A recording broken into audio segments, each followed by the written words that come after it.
Hello, everyone. My name is Steve Williams, based here in Berlin, Germany, and happy to talk to you today about the paper, Can You Hear the Earth Breathing? Translation and Disclosure in Sound Art Data Sonification.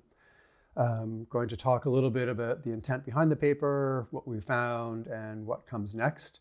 As this is a conference on data sonification, I'm sure you're all aware that there's been a long history of research on the choices people make and the approaches to actually doing the data sonification process. And this can be mapped on frameworks such as Ars Musica, Indexality, that talk about the different ways that translation can actually be done. And all of that work, not only with the data, but in terms of how the installation is constructed and the infrastructure behind that is what Asa Sterna calls before sound, looking at the impact of that on her performances. At the same time, Lacey talks about this idea of disclosure, and they're kind of using it in the context of how sound art can bring to the forefront sounds that are often hidden in the background and taken for granted. So this idea of disclosure, of bringing forward those and bringing attention to those in a sound art piece or performance or installation. So we were interested in exploring this concept of disclosure of sonification processes and the impact on aesthetic experience. Can it create what Sterna calls new affective relations between the artist and the audience? So that's what we were exploring in this paper. And the paper is really a reflection paper. It, I think, like a lot of papers, raises more questions than answers. But anyway, very curious to hear your thoughts on that. So what we did, this started with an idea of a performance called Can You Hear the Earth Breathing?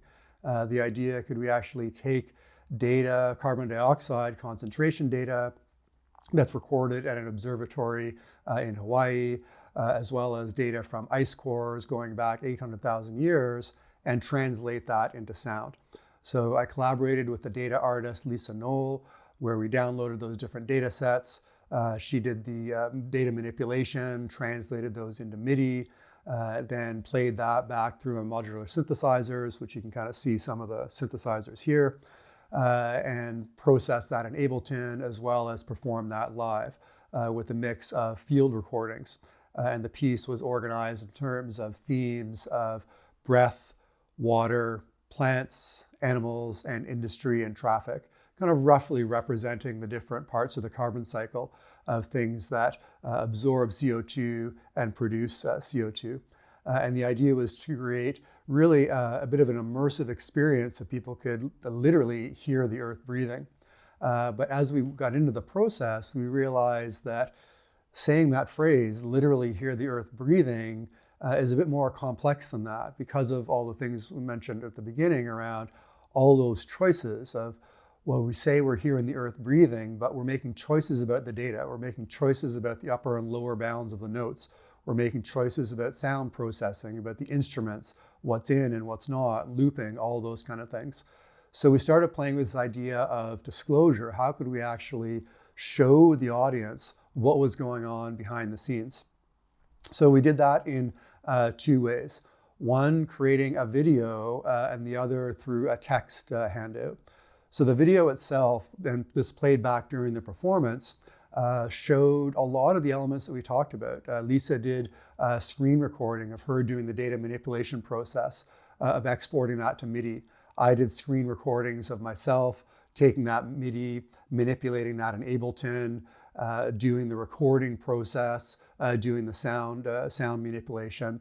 And we spliced those videos together along with some explanatory videos that the Scripps Observatory makes public, talking about the CO2 rise, about the Keeling curve, including with sort of my own footage of some of those different elements of plants, forests, traveling through the roads, in trains, traffic in Berlin, all those kind of things. And that video played back in the background during the performance. And I should say we performed this 3 times now, twice in July in Berlin and once again last month in Berlin.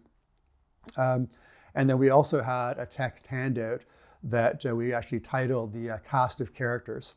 that had on one side a short description of what the piece was about, and on the second, a table that's replicated in the paper, so you can take a look, that went through what were all the different sound and data sources, how were they manipulated, and then how were they performed.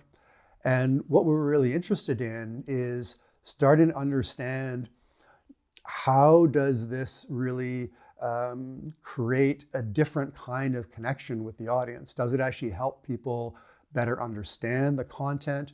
Does it build or disrupt a better connection with the artistic performance? And really thinking about this idea of disclosure of these sonification processes as part of the aesthetic experience. So as I mentioned, this is a reflective piece. We didn't have time to be able to create a full experimental environment, but we did learn a bunch of things anecdotally. So one of the things that we found was that rather than drawing people into the performance, the video actually tended to take people out of the performance. They ended up focusing on what was in the video, trying to figure out, is what's happening in the video, is there a direct connection to what's happening in the sound? Looking at the images rather than listening to the music. And also a bit of a clash between the audio and the video. Some people weren't sure, is this a video performance that has sound as well as a soundtrack? Or is this a sound art performance that has a video in the background, or is a bit of both? And there was also a lot of interest in seeing a more direct connection between what was happening on the screen and what was happening in the audio, even though that wasn't our intention. Our intention was to show the before sound, all these things that had happened before the performance. But that did lead to a lot of interesting conversations afterwards for people that were really drawn into the idea, loved the idea and the context of the performance. That has led to quite a few open questions. So one of the questions that we had was, did the disclosure processes help audiences understand the context of the piece and the sonification process? So preliminary answer is yes. People did kind of get that there were some things going on behind the scenes. The fact that we actually had some of the curves and the graphs on there, people did understand where that data was coming from. However, they did not really see the link to the data to the sound that was produced. It was almost more of a two parallel things happening at the same time. The second question of, to what extent is the disclosure part of the artistic experience, and does disclosure impact the wonder and experience of an audience? We've all had those experiences of being swept away through a performance. So we were curious, did this disclosure help that wonder or get in the way of that?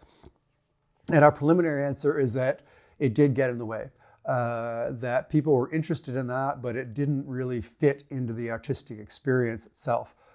We can't really exactly say why. Maybe that was the design of the video or the performance, but I'll talk about that in a couple minutes. And can that create what Sterna called new affective relations? And I think there's a strong potential yes here. People actually talked about strong emotional reactions to the piece, feeling a sense of anxiety, feeling an emotional resonance, feeling a sense of fear, or also a sense of happiness. And that's something that we can really explore and try and tease out, was that purely the audio, or did the disclosure elements and the understanding of the piece affect that? That we do really feel that we're onto something around playing with this idea of disclosure, going deeper with that, but trying to understand what that reaction is. Thank you very much, and enjoy the rest of the conference, and looking forward to connecting with you soon.